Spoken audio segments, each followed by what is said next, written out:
Pag-usapan natin ang Ultimate Kaiser Health Builder.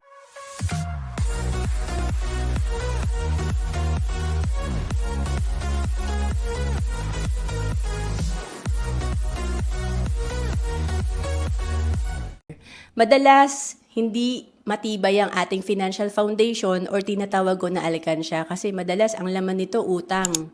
Wala tayong investment, emergency fund, insurance, healthcare at hindi rin maganda yung cash flow natin. And natutunan ko noong 2012 na meron palang 3 major financial needs tayo para maging complete yung ating financial planning. Una is dapat may healthcare tayo kasi paano kung magkasakit ka?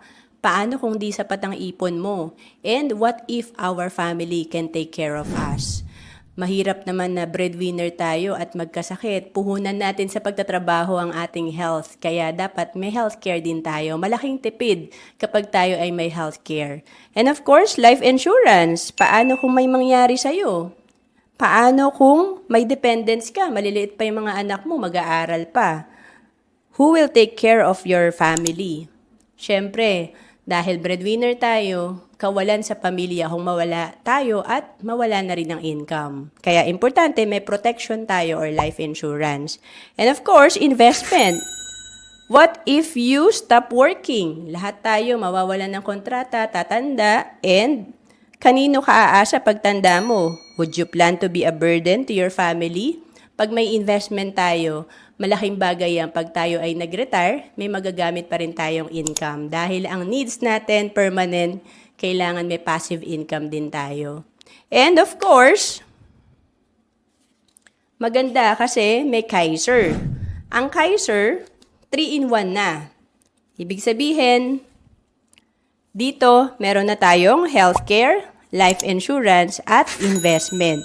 Masasagot na nito yung 3 major financial needs natin. And for as low as 2,647, pwede ka na mag-start sa Kaiser. 7 years to pay to and 20 years yung maturity.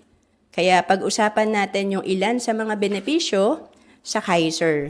Pero dahil nga kailangan nating malaman kung sino ba si Kaiser, alam mo bang may mga top hospitals na accredited si Kaiser? Meron tayo ditong Asian Hospital, Makati Med, St. Luke's, and the Medical City.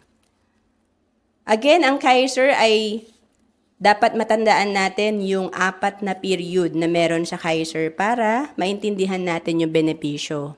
Una is yung tinatawag na accumulation period. Ito yung paying period. Habang nagbabayad tayo, meron tayong hospitalization benefit. Pag na-confine ka, meron kang magagamit na healthcare. And of course, may free annual physical exam ka dito, dental benefit, and may term life insurance ka na 20 years at accidental death benefit. Kapag ang iyong life insurance dito ay 450,000 at ang cause of death mo ay dahil sa aksidente, times 2 ang makukuha ng beneficiary, magiging 900,000.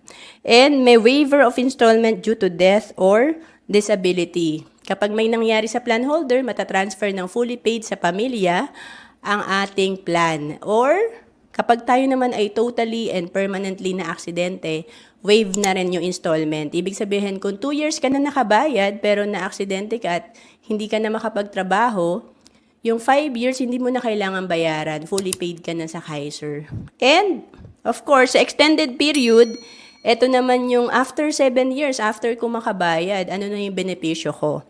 Meron ka na ditong hospitalization pa rin, based sa fund natin, or confinement. Consultation covered na. Pre-existing covered na.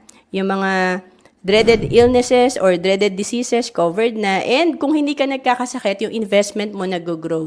Depende sa fund or plan na kinuha natin. The higher the plan, the higher the benefit. And paano yan pag nag-mature na? Ito yung after 20 years, good as cash ang ating fund.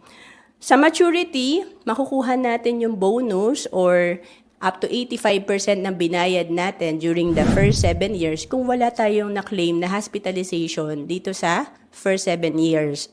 And of course, meron din tayong long-term care benefit. Ito yung equivalent sa plan natin. Kung K100 ang kinuha mo, ibig sabihin 100,000.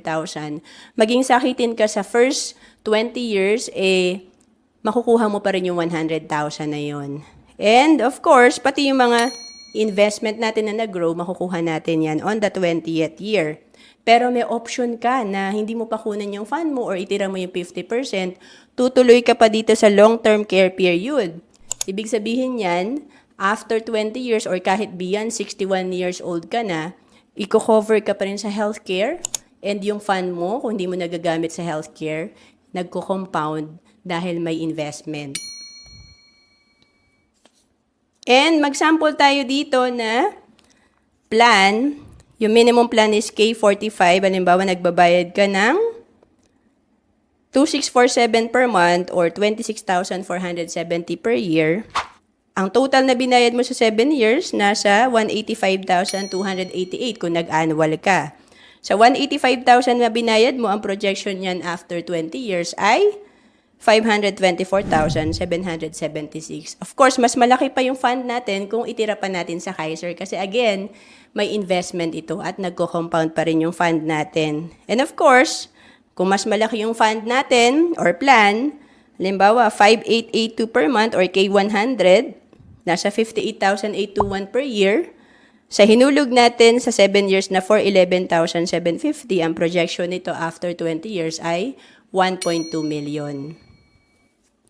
And tignan natin, bakit ba ako nagsimula sa Kaiser? Kasi, sabi nga natin, 3-in-1 na jumpstart na ng Kaiser yung ating financial foundation. Ito nakikita natin na green, ito yung meron sa Kaiser. May investment, protection or life insurance, meron na ring healthcare. And para may idea tayo, kung 10 to 40 years old ka, minimum plan is 2,647 per month or 88 pesos lang per day. Ang projection nito after 20 years, nasa 524,000. And para sa 41 to 50 years old, ang minimum plan natin is 3,529 per month or nasa 118 per day lang na investment. Again, for 7 years lang natin itong babayaran. Ang projection after 20 years ay almost 700,000. And kung 51 to 60 ka, pwede ka pa rin humabol sa Kaiser. Minimum plan ay 4,412 per month or 147 per day. Nasa 874,000 ang projection nito after 20 years. And to know more about Kaiser, message mo na ako sa Facebook, Roanne Celis Capistrano.